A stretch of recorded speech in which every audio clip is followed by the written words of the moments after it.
Bonjour à tous et bienvenue sur Happy Psy et Auteur, le podcast pour oser être vous et oser vivre vos rêves. Pour être bien, parce qu'être bien, ça change tout. Bonjour Miss Buffet Froid, Buffette, je crois qu'on dit comme ça. C'est Je ça, c'est suis Buffett. ravie de t'accueillir Buffette sur ce podcast. Je t'avais vu sur une scène à TN Talk il n'y a pas si longtemps. Et j'ai beaucoup aimé ta prestation. Je suis venue te voir après pour t'en parler, te dire à quel point ça avait résonné en moi parce que tu as beaucoup employé ce mot de oser. Et c'est à l'issue de cette conférence que je t'ai invitée et merci d'avoir accepté mon invitation parce que j'adore partager les expériences et puis cette série s'appelle Ils ont rêvé et ils ont osé et je trouve que tu la représentes à merveille. Donc je vais te laisser te présenter rapidement. Bonjour à tous nos auditeurs et bonjour à toi. Bah déjà, merci de me recevoir. Alors, me présenter, je suis un ovni, hein, je suis... Voilà, C'est ce que déjà, j'ai cru comprendre. voilà, la meuf, déjà, elle s'appelle Miss Buffet Froid, on se doute qu'il y a un truc chelou. En fait, j'ai passé ma vie à ne pas rentrer dans les cases, à essayer d'y rentrer désespérément, mais voilà, ça n'a pas fonctionné. Et voilà, je suis une personne en situation de handicap puisque je suis malentendante. Je suis une personne en situation d'obésité, je suis neuroatypique, bref. Donc, il y a un moment donné où j'ai compris que finalement, c'était pas forcément moi le problème, mais c'était plus ce qui m'entourait qui était problématique. Donc j'ai trouvé ma place et c'est grâce notamment à la photographie qui a vraiment été pour moi un vrai game changer dans ma Oui, façon de me considérer. Et aussi de considérer les autres, puisqu'en fait, je suis devenue photographe. Donc, en fait, moi, grosso modo, je suis à la base photographe. J'ai une vraie connaissance, puisque j'ai fait des études dans le cinéma, donc je sais raconter des choses en images.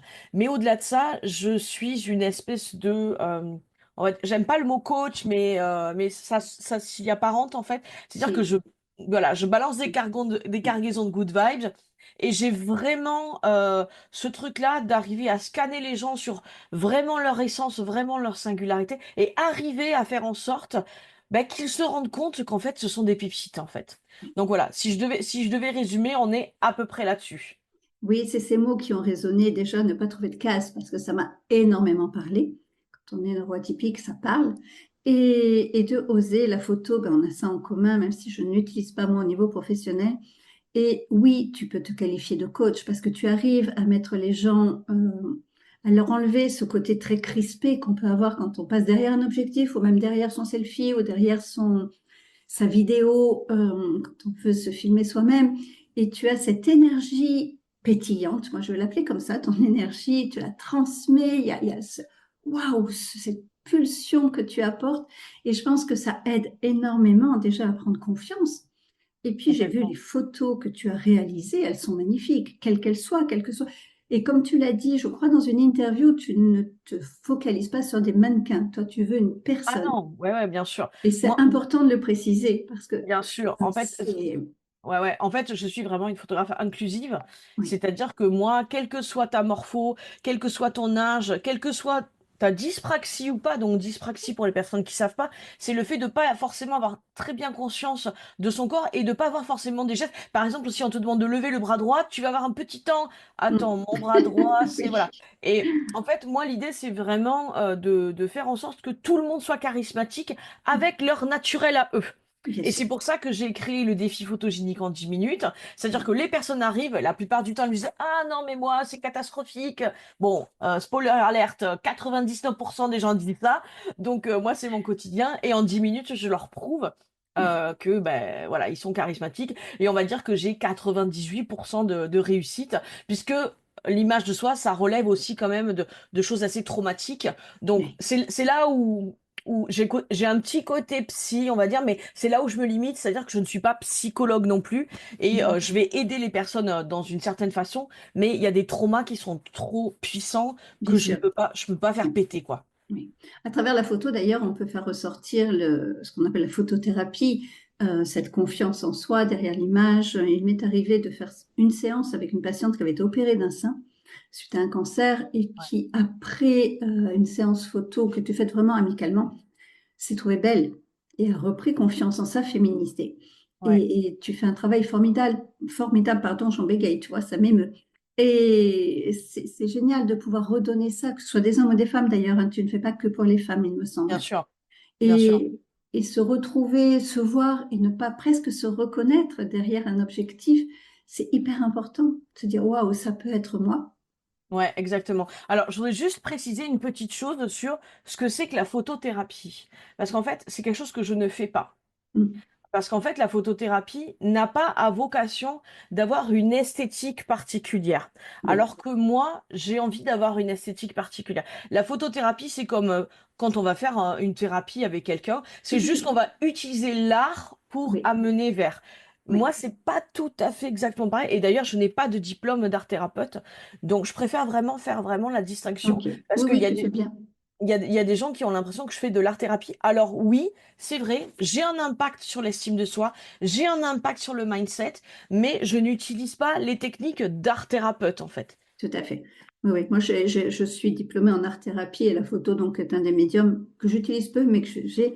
Mais effectivement, ça rejoint, tu fais ressortir quelque Bien chose qui sûr, est là. Et comme tu l'as dit si bien, des fois, ça fait ressortir aussi des traumas que tu n'accompagnes pas exactement, et exactement, qu'il a. Mais c'est des traumas qui peuvent aussi être mis à jour, qui ne le seraient peut-être pas sans passer derrière ton objectif. exactement. Et d'ailleurs, et c'est là où bah, du coup j'ai super confiance en mon travail parce que quand j'ai des personnes qui me disent ben non, je ne m'aime toujours pas sur l'image. Mais ces personnes-là me disent toujours, on voit très bien tout ce que tu as mis en place, on voit très bien que l'image est belle, c'est juste mon propre rapport à mon image qui est encore problématique. Et la plupart du temps, les personnes me disent, OK, je sais que maintenant, il va falloir que je travaille là-dessus. Ouais, C'est forcément gagné parce que bien du coup, sûr. c'est un premier pas sur ce cheminement, en fait. Quelquefois, il faut des déclencheurs pour aller creuser plus loin et oser faire ce pas vers la thérapie. Exactement. Et tu peux être ce vecteur, mais indépendamment de la thérapie, il y a plein de choses qui se dégagent de tes photos. Elles sont, tu fais vraiment, que les gens, on mettra ton site parce que je trouve que ça vaut le coup d'œil d'aller voir ce que dégagent les personnes à travers cet objectif. Et je pense que tu arrives à mettre le doigt sur oser et appuyer là où les gens doivent oser. Exactement.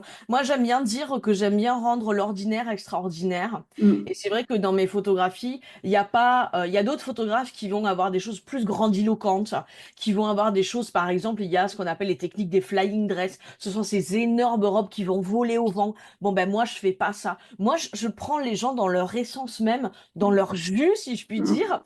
Quels qu'ils soient d'ailleurs, ça peut être des gens très sophistiqués comme des gens très très simples. Et chaque fois, je vais vraiment les prendre dans leur naturel à eux, dans leur singularité. Et l'idée, en fait, c'est de vraiment travailler sur les postures, sur tout un tas d'outils qu'on peut avoir en langage non verbal, sur de la Mm. communication non verbale. Et du coup, les personnes, même si pendant la séance, elles se sentent pas forcément à l'aise, quand elles voient les photos, elles se disent, ah putain, c'est incroyable, en fait, Ouais, j'ai l'air totalement détendu. Et ouais, c'est ça qui est fou. Et après, je fais un gros travail en neurosciences et en relationnel avec le corps et l'esprit, puisqu'en fait, ce sont vraiment des vases communicants. bien sûr. Et à partir du moment où on commence à positionner son corps d'une certaine façon, ça balance des informations au cerveau qui sont des bonnes. Alors, ça peut être négatif ou positif, hein. Donc, a priori, moi, quand je vais poser, c'est plutôt positif, hein. Tant Je qu'à vais faire. voilà. Et après, j'ai plein de techniques. En fait, c'est assez rigolo parce que je me suis rendu compte rapidement que je faisais des choses très intuitivement.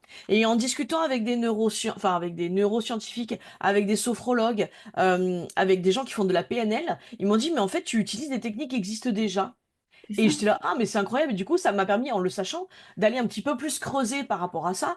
Et je Ouais. me suis rendu compte que oui, en effet, j'utilise des techniques qui font du bien, qui peuvent être utilisées par des coachs Tout à fait. et qui sont super méga efficaces dans mon travail. Oui. Ouais. Oui, la PNL notamment est hyper efficace. C'est un outil puissant qui peut amener à faire ressortir plein, plein de choses. Alors, on va revenir au début. Tu n'as pas toujours été photographe. Qu'est-ce qui t'a amené à ce métier? Oh purée, tu veux vraiment savoir? Tu dis ce que tu veux, tu peux prendre des jokers. Moi, je suis très curieuse de nature, donc.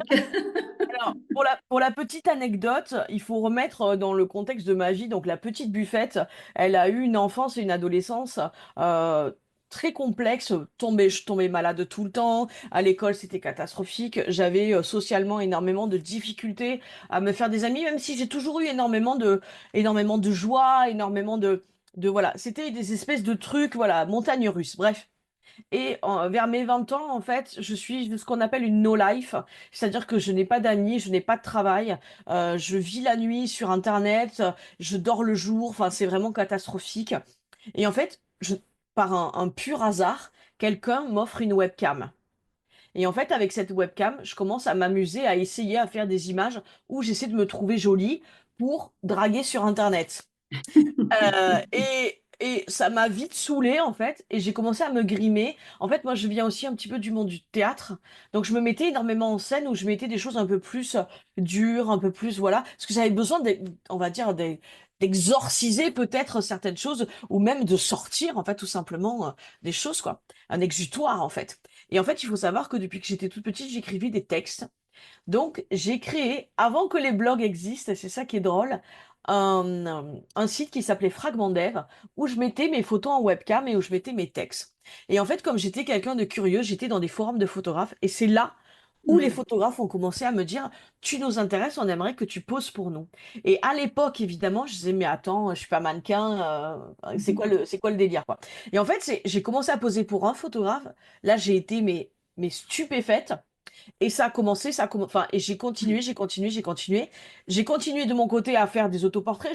J'amenais des gens, donc je faisais toujours la webcam, hein. Donc je vous laisse imaginer, webcam des années 2000, la qualité, c'était pas ouf, hein. Mais il y a un moment donné, j'ai été trop, comment dire, bridée, donc j'ai acheté un appareil photo, etc., etc., etc. Et en fait, ce qui s'est passé, c'est que je me suis rendu compte, avec le temps, puisque maintenant, ça fait 14 ans que je suis photographe en professionnel, parce que j'ai commencé la photo il y a 24 ans, donc ça commence, même 25 ans, ça commence à faire. Mais ce que je veux dire, c'est que c'était le retour des gens qui me disaient, ah, mais tu nous as fait un bien fou, Oui. ah, mais c'est incroyable, t'as changé ma vie. Et en fait, je me suis dit, mais en fait, t'as refait exactement ce que la photographie a fait pour toi, en fait. Et Et oui. c'est vrai que, par contre, moi, ça a été très long parce que ben, j'avais pas le recul par rapport à cette histoire-là. Il y a un moment donné, je pensais vraiment que j'étais mieux en photo qu'en vrai. Tu vois, il y avait cette espèce de Mm. dissonance, voilà. Oui, oui, oui, Et oui. du coup, j'ai fini par comprendre que j'avais de la valeur, que j'étais quelqu'un d'intéressant, que je pouvais même aider les gens, que ma vie avait sens, faisait sens en fait, ce que je faisais faisait sens, et c'est pour ça que j'ai voulu vraiment en faire Oui. ce que je fais maintenant. Et c'est vrai que ce soit dans les shootings photos ou que ce soit, alors j'en ai pas parlé, mais j'ai créé une école qui s'appelle la Facecam Academy, où j'apprends aux gens à se sentir beaucoup plus à l'aise en face caméra ou devant l'appareil photo pour leur création de contenu. Ben, tout ce que j'insuffle, c'est pour faire en sorte que ces personnes comprennent qu'elles ont en elles un potentiel et que la diversité, on en a besoin en fait en vrai. On en a Oui, vraiment besoin. Qu'on absolument. peut être un rôle modèle pour plein de gens et que voilà. Donc en fait, la photographie, elle est arrivée comme ça, tu vois, et au fur et à mesure, à force de répétition de belles expériences, je me suis dit, mais tiens, je vais en faire mon métier, quoi. Et quel beau métier. Et en fait, tu amènes les gens à accepter leur unicité, enfin, peut-être même pas à accepter, déjà à faire comprendre qu'ils ont une unicité et à la Ouais. révéler pour ensuite l'accepter. Je pense que c'est plus dans cet ordre-là que tu amènes les choses.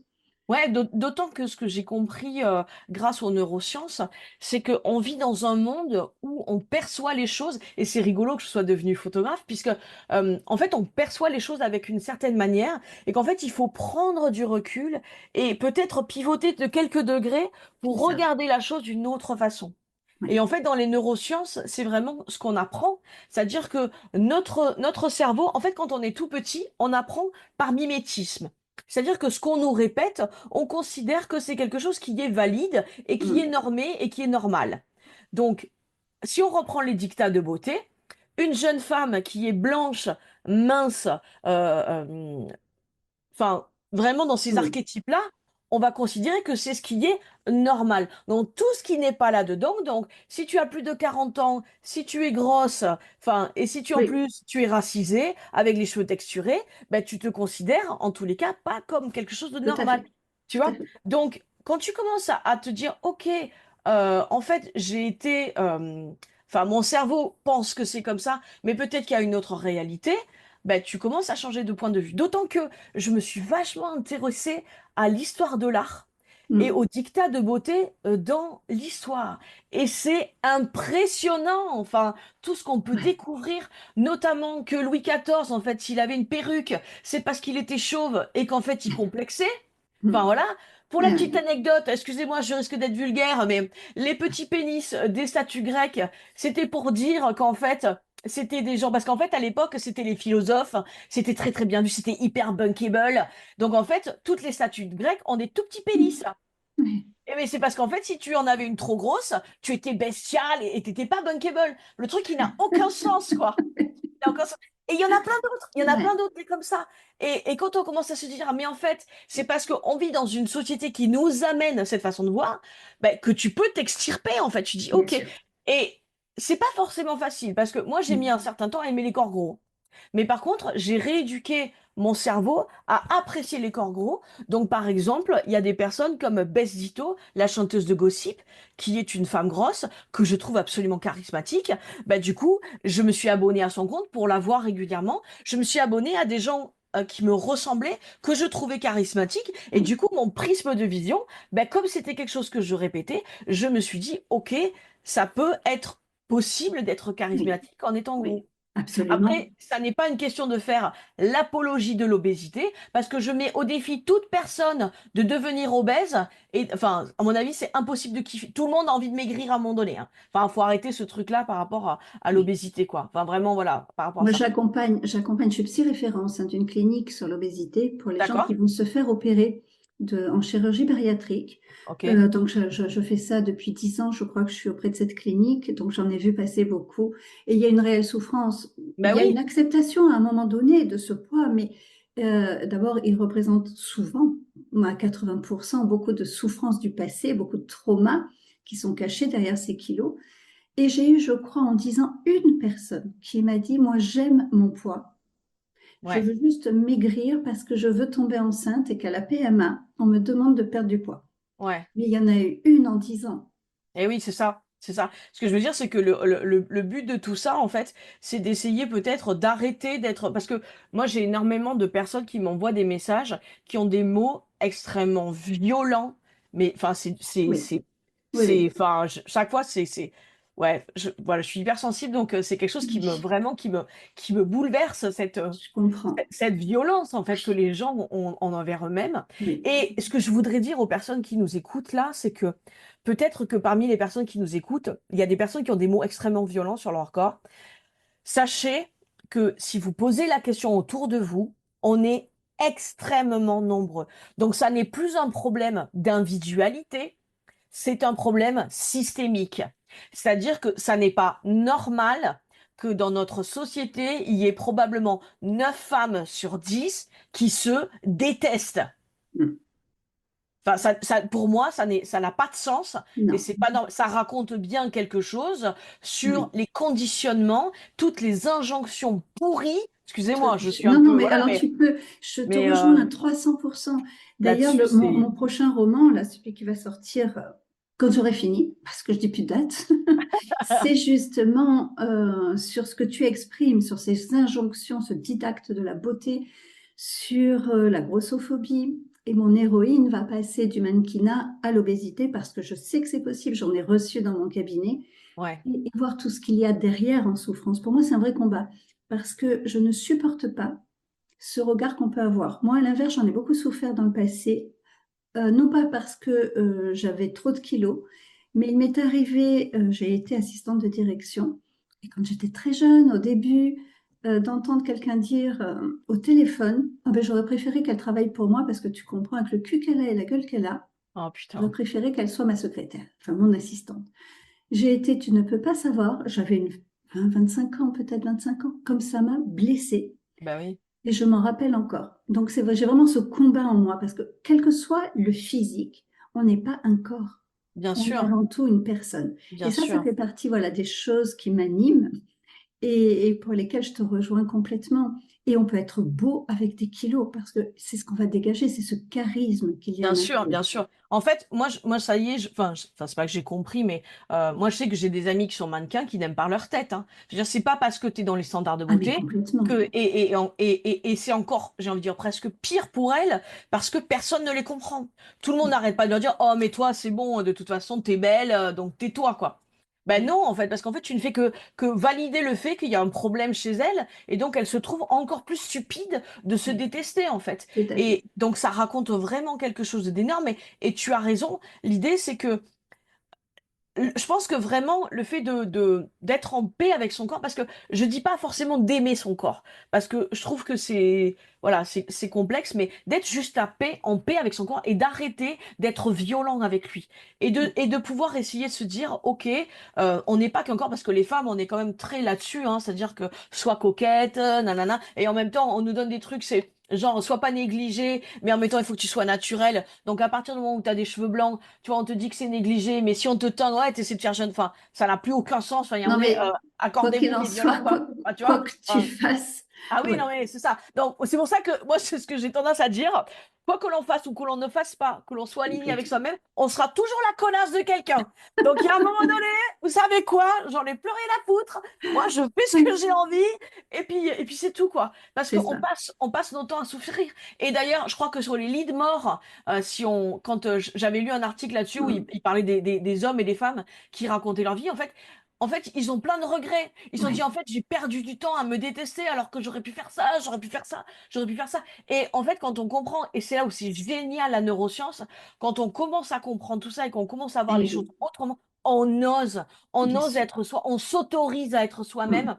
Parce que de toute façon, la perfection, ça n'existe pas. Et la perfection de quelqu'un sera la perfection de quelqu'un d'autre. L'idée, c'est d'être bien accompagné, d'être avec des gens comment dire, qui sont pas toxiques, en fait, dans le sens où qui nous De la rabaissent pas, ou bienveillance. qui, Mm. voilà, d'être dans ces trucs-là, et aussi être aligné avec la personne qu'on est. C'est-à-dire que moi, par exemple, je suis d'une introvertie extravertie, c'est-à-dire que je suis très très bien quand il y a plein de gens, mais j'ai une batterie sociale qui a besoin, à un moment donné, ben, j'ai besoin d'être toute seule, et c'est Oui, ok, en fait. Donc s'il y a quelqu'un qui m'invite à une fête et que je le sens pas, c'est pas parce que je ne l'aime pas, c'est juste que j'ai besoin aussi de faire attention à ma santé mentale.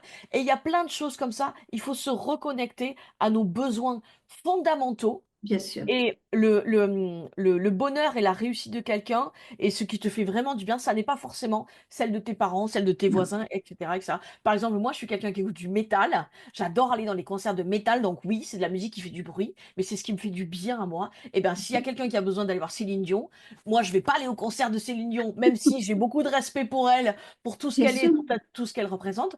Mais voilà, chacun a ses besoins, chacun a ses besoins fondamentaux. Et Oui, c'est pas forcément évident. Je me souviens, j'avais un thérapeute qui m'avait dit une fois, écoute tes besoins fondamentaux. Et moi, j'étais là, mais comment je les connais? c'est ça. Et, Voilà, j'allais te reprendre en disant, c'est pas si évident de les ah ouais, connaître, ces besoins fondamentaux. mais Beaucoup les ignorent. complètement. Mais là, il m'a dit une phrase qui m'a un peu perturbée. Il m'a dit, en fait, tu les connais, mais tu les entends pas. Ouais. Et j'étais là, comment ça, je les entends pas? Et Mm. du coup, bah, ça m'a demandé de réfléchir et je Ouais. me suis reconnectée à ce qui me faisait vraiment vibrer. Mais Ouais. moi, vraiment moi. Et je me repassais dans ma vie les moments où j'avais vraiment été dans cette énergie-là, où tu sais, tu fais un truc et tu as l'impression de ne pas travailler, ou tu as l'impression que Oui. le temps défile à Oui. une vitesse incroyable. En fait, c'est ça, en fait, nos besoins Mm. fondamentaux. Ouais. C'est vraiment ces trucs-là. Et des fois, ça va être des gens qui vont avoir besoin de lire un livre qui va les passionner. Des fois, ça va être des gens qui vont, alors, je sais pas, qui vont aller se balader en nature. Il y en a qui vont vouloir aller au sauna, j'en sais rien, peu importe. Mais c'est vraiment se reconnecter. Il y en a, ça va être simplement passer du temps sympa avec leurs enfants. Ça peut être ça aussi, en fait. Et, Mais, et- et et puis, on peut avoir plusieurs besoins fondamentaux bien qui ne sûr, soient pas forcément les mêmes en fonction des circonstances. Moi, il y a des moments, je sais que je préfère aller écouter de la musique tranquille chez moi. Et puis, à un moment, j'ai besoin de prendre mes baskets pour aller courir parce que j'ai besoin de vider ma tête. Enfin, voilà, c'est en fonction du moment. Mais je sais ce qui me fait du bien. Et c'est ça que j'apprends moi, souvent à mes patients. D'ailleurs, c'est la première chose. Qu'est-ce qui vous fait du bien? Qu'est-ce que vous faites pour vous faire du bien? Et là, et j'ai ouais, l'impression de parler chinois, quoi. et Ah, ouais. Et c'est pour ça que j'ai fait le parti pris que dans ma façon de travailler, si je n'ai pas passé une journée où j'ai rigolé, c'est que j'ai raté ma journée. ouais. Moi, j'ai besoin de rire. j'ai besoin d'avoir mon taux de cortisol qui baisse parce que je suis quelqu'un qui peut rapidement être dans de l'anxiété. Donc j'ai besoin de rigoler pour vraiment, ben, enfin, il existe la rigologie, hein, donc je Oui, pense que j'ai rien inventé, mais moi, ça fait partie de mon truc. Donc c'est vrai que dans mes séances, ou que ce soit dans la face cam, on rigole beaucoup. Ou quand on est en conférence, on rigole beaucoup parce que j'ai besoin de ça. Et moi, ça me fait du bien et ça fait partie de mes besoins fondamentaux. oui, c'est important. Même C'est si, même s'il y en a qui considèrent que rire au travail, ça n'est pas sérieux. Mais moi, pour moi, ça n'a rien à voir avec le fait d'être efficace. On peut très bien rigoler et être efficace dans son travail. Et est-ce qu'on n'est pas plus efficace quand on est bien? Ah ben moi, oui, je vais pas dire le contraire, mais Moi, perso aussi, j'ai besoin de me sentir bien pour... je suis beaucoup plus productive si je me sens bien. ben voilà, C'est forcément, je pense que l'anxiété ne va pas nous mettre au maximum de nos capacités. c'est ça. C'est c'est hyper intéressant et j'apprécie de te découvrir aussi de cette façon puisqu'on n'a pas pris le temps d'échanger énormément. Il y avait beaucoup de monde à l'issue Eh de oui. cette conférence et je te découvre progressivement et j'apprécie, j'avais apprécié, j'avais cette intuition sur ton univers qui était très proche de ce que j'affectionne et un complément en quelque sorte de ce que je peux faire. Et, et pour ce mot oser, est-ce que c'est quelque chose qui a été difficile pour toi à un moment donné? Parce que là, on sent que c'est hyper naturel et c'est ce qui te fait vibrer d'amener les gens à oser. Mais pour toi, est-ce qu'à un moment donné, ça a été un défi d'oser ou ça s'est fait tellement progressivement avec cette webcam, d'une chose à une autre, que tu t'es pas posé cette question? En fait, je crois que je me suis cherchée pendant longtemps. Je suis allée dans pas mal d'extrêmes. En fait, je pense que j'ai essayé de comprendre qui j'étais. Et donc, j'ai essayé des choses où je suis allée sur, voilà, j'ai enfin, cherché les limites de qui j'étais, de tout ça. Et en fait, comme dans tous les cas, tu as tout le temps du négatif et du positif dans les retours qu'on te fait. En fait, je crois qu'au début, je cherchais la validation de mes pairs et je me suis perdue. Je me suis perdue parce que il y a eu même, je me souviens une fois, un compagnon avec qui j'étais, qui me suivait sur les réseaux sociaux et il me disait en fait, mais en fait, t'es banal. Il me dit, Ah, ça me donne la chair de ouais, poule. tu vois, et en fait, je vais, mais tu t'attendais à quoi en fait? Il me dit, oui, mais ce que tu montres sur les réseaux, c'est tellement loufoque, c'est tellement. Je fais, mais ok. Et tu vois, il y a eu cette espèce de Mm. truc. Donc, il y a eu cette première partie qui a été un peu compliquée en fait, parce que je C'est savais pas trop. violent. Tu vois, oui, oui, oui, c'était, oui. Oui, enfin, après, je vais pas rentrer dans le détail, mais il y a eu Non, non, mais tellement de. Je pense que je pourrais faire une série Netflix sans problème. Tu vois. Mais je pense que à partir du moment où j'ai compris le mode de fonctionnement de mon cerveau, mm. je crois que c'est là où, et c'est assez récent, hein, je pense que c'est peut-être il y a 3 ans, tu vois, donc c'est très récent, où là j'ai commencé à me dire, mais en fait, qu'est-ce que tu fous, quoi?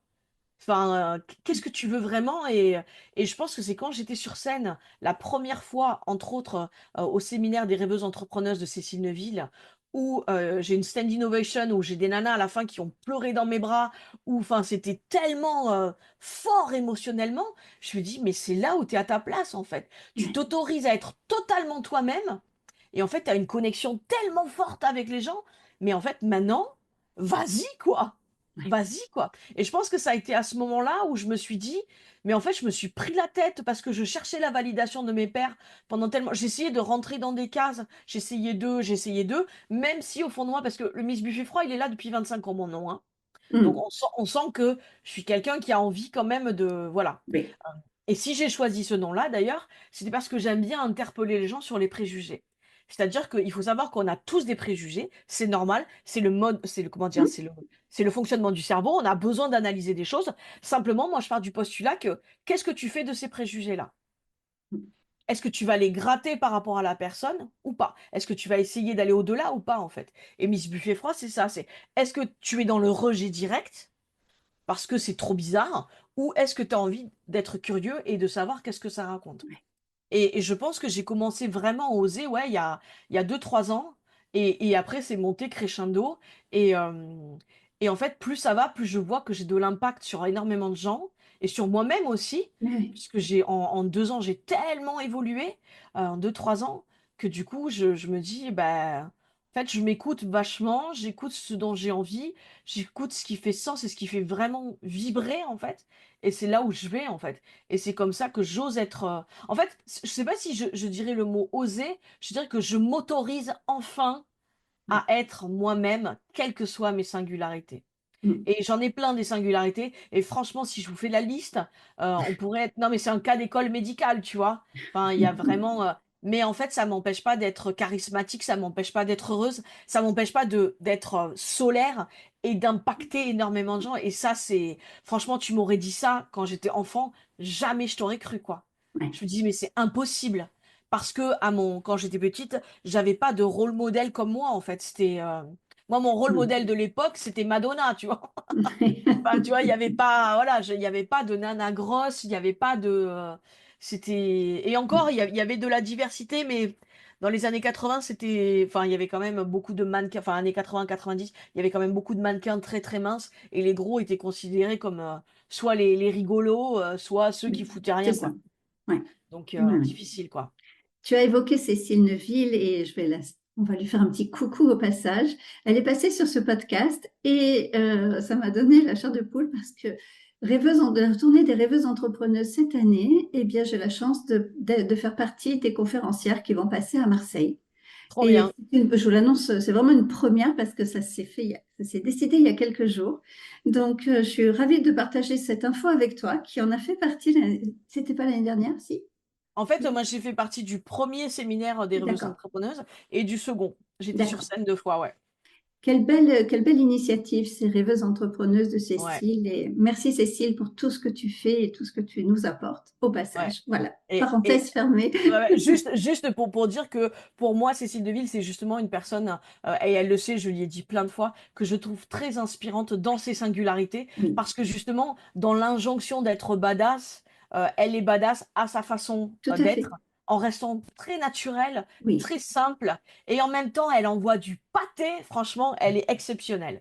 oui, oui, j'ai eu la chance d'être coachée par elle pendant 4 mois là, et c'est vraiment une personne que j'ai appris à découvrir et que j'apprécie. Et puis vraiment, oui, elle est inspirante, c'est le terme. Ouais. Et puis une gentillesse, une générosité, bref. Elle n'aime pas qu'on lui fasse des compliments, donc Cécile, Eh on ben, c'est pour ça, t'embrasse. elle va apprendre Voilà. à aimer les compliments, hein, Cécile? Voilà. Merci en tout cas pour tout ça. On va conclure. Qu'est-ce que tu pourrais, pour ces gens qui n'osent pas, est-ce que tu as Ouais. un petit tips? Euh, Pour les gens qui n'osent pas, en fait, j'aimerais leur poser la question, pourquoi? Pourquoi vous n'osez pas? Qu'est-ce qui va se passer si vous osez, en fait, au final? Qu'est-ce qui va se passer? Moi, je sais que dans la Facecam Academy, par exemple, il y a plein de personnes qui me disent: «Oui, mais tu comprends, si je bégaye, si je me rate, si je fais un contenu pourri». Alors déjà, je leur dis, si tu scrolles, enfin, si je pose la question comme ça: «Est-ce que tu as scrollé ce matin?» Je sais pas: «Est-ce que tu as scrollé ce matin? Est-ce que tu as scrollé toi?» «Ouais?» non, ce matin, j'ai pas eu le temps, «Ah, mais je scrolle. Oui, oui, mais je OK». scrolle et je vois très bien Donc, ce que tu veux dire. voilà, et l'idée, c'est que on se souvient pas de ce qu'on a fait, ce qu'on a Non, vu. non, Donc, si en plus c'était nul, on s'en souvient encore moins. c'est ça. Donc en général, On ça a se scrollé voit. encore plus vite, en fait. On a Voilà, regardé. c'est ça. Enfin, je veux dire, on s'en souvient pas. Et en vrai, souvent, c'est une peur. Alors, il faut savoir que la peur, c'est une information que le cerveau nous donne parce que lui, il considère qu'il y a un danger. Oui, Mais l'idée, c'est que si on apprend à notre cerveau à comprendre que cette peur n'est peut-être pas, au final, un danger. Donc, il faut y aller petit à petit, hein. L'idée, c'est pas d'y aller comme des bourrines, là. Mais ce que je veux dire, c'est que des fois, oser, c'est se permettre de faire un petit pas. oui, Et je vais donner un exemple. J'ai eu des troubles du comportement alimentaire extrêmement violents, puisque à mes 7 ans, on a commencé à me mettre en régime restrictif, et que bon, je suis passée par tout un tas de phases. Bref, à mes 20 ans, donc je disais que j'étais no life, c'était vraiment très très compliqué avec la nourriture, à tel point que je n'arrivais plus à faire des courses, que quand on m'invitait à boire un verre avec des amis, je ne savais, enfin, je voulais pas y aller parce qu'en fait, j'avais peur mm, qu'on me juge sur la quantité de boissons que je savais pas ce qui était socialement établi ouais, sur la quantité, mm, je savais pas quand est-ce qu'il fallait boire en fait. Enfin, j'étais complètement déconnectée de mes besoins et en fait, ben, j'ai réappris petit à petit en faisant petit pas par petit pas. Donc, ce que j'ai commencé à faire, c'est que j'ai commencé à aller boire un verre chez une amie, chez elle, en qui j'avais confiance, à qui je pouvais lui parler de ça. Et oui, donc, elle m'a rassurée, donc je me suis dit, ok, avec elle, je peux boire comme je veux. En fait, au final, elle me juge pas. Et petit pas par petit pas, au final, maintenant, d'ailleurs, je peux vous montrer, hein, j'ai une super pinte de Pulco, voilà. Ce que je veux dire, c'est que ça me pose pas de problème par rapport à ça. Je pense que oser, c'est aussi y aller petit à petit et Oui, pas c'est se ça. donner des objectifs. Par exemple, pour quelqu'un qui est complètement tétanisé de parler en public, l'idée, c'est pas d'aller faire une scène devant 8000 personnes. Ça n'a pas de sens, quoi. Non. Donc, y aller petit à petit et en fait, c'est rééduquer son cerveau et faire comprendre que la peur, ben, peut-être, voilà, c'est lui dire, ben, peut-être cette peur, elle est, ou c'est comme les araignées ou tout un tas de choses, ben, peut-être c'est d'y aller petit à petit et vous allez voir que au bout de 1 an, 2 ans, 3 ans, vous allez voir tout le cheminement que vous allez avoir réussi et ça, c'est vraiment énorme, Et quoi. quand j'accompagne sur les phobies, c'est vraiment un pas après l'autre et des mini défis, mais vraiment des défis minuscules. Et une fois que c'est dépassé, c'est waouh, trop bien, et on passe à un autre. Et c'est de cette façon qu'on arrive à dire oui, je réussis et je peux. Oui, Complètement. oser, tu l'as très très bien défini. Et puis c'est s'autoriser aussi. C'est ça, c'est ça. S'autoriser à faire quelque chose qui semble impossible et qui n'est pas d'ailleurs. J'adore moi cette phrase de Mark Twain qui dit, ils ignoraient que c'était impossible, alors ils l'ont fait. Ils l'ont fait, ouais, c'est vrai. Donc c'est Mais c'est exactement ça. Et je crois que ce qui est important, c'est qu'à un moment donné, il faut avoir conscience que ce qui nous entoure, on est la somme des 5 personnes qui nous entourent. complètement. Mm. Et ces 5 personnes, des fois, moi je sais qu'au niveau familial, ça a toujours été assez complexe. J'ai pas complètement coupé les ponts avec ma famille parce que c'était pas non plus extrêmement toxique, mais je sais que j'ai vraiment mis énormément de distance pour faire en sorte de me préserver aussi, parce que ils sont dans une autre façon de communiquer qui moi me fait du mal parce que je suis empathe, je suis hypersensible et qu'ils ont toujours pas compris comment je fonctionnais, mais c'est OK, je leur en veux pas parce qu'ils ont aussi eu leur vécu Mm. et voilà. Donc moi, je respecte les personnes qui sont, mais par contre, comme je sais qu'ils ont du mal avec ma façon de faire et qu'ils ne me cernent pas, ben moi, j'ai pris mes distances par rapport à ça. Et pour moi, c'est vraiment super important. Donc, il faut avoir conscience que les choses qui nous entourent ont un impact sur nous. Et c'est pour Complètement. ça aussi que j'ai quitté certains travails, même si c'était difficile. On a toujours peur de se dire qu'est-ce qu'il va y avoir après. Mais si vraiment la situation est vraiment complexe, si vous vous levez avec une douleur au ventre tous les matins, c'est qu'il y a un problème. Et Mm. forcément, vous trouverez quelque chose qui soit plus en adéquation que cette situation, même si vous allez passer par une phase qui va être extrêmement complexe parce que je le sais, parce que j'ai quitté la personne avec qui j'étais, j'ai quitté récemment du coup un travail salarié, je me suis retrouvée toute seule, je me suis retrouvée avec financièrement, enfin c'était vraiment catastrophique, mais maintenant je suis tellement heureuse d'avoir fait ces choix Bien parce sûr. que maintenant ça va tellement mieux en fait. Donc je Oui, pense que des fois, il va avoir le courage. Et moi, j'étais pas, comment dire, j'avais personne autour de moi. Donc si on a des gens, c'est encore mieux. Mais vraiment, ne restez pas dans des situations complexes. La vie est trop courte pour oui, souffrir, quoi. Vraiment. complètement, je te rejoins. Merci, on pourrait rester des heures à Ah, mais en t'écouter. plus, moi, je papote, je papote. C'est super gentil et généreux et on pourra repapoter à l'occasion sur un autre sujet. Avec grand Merci plaisir. beaucoup, Buffette. Merci à J'ai toi. beaucoup apprécié. Je pense que notre audience respective appréciera aussi. Je te remercie. Je te dis à bientôt et à très bientôt à vous tous pour un nouveau podcast. Merci.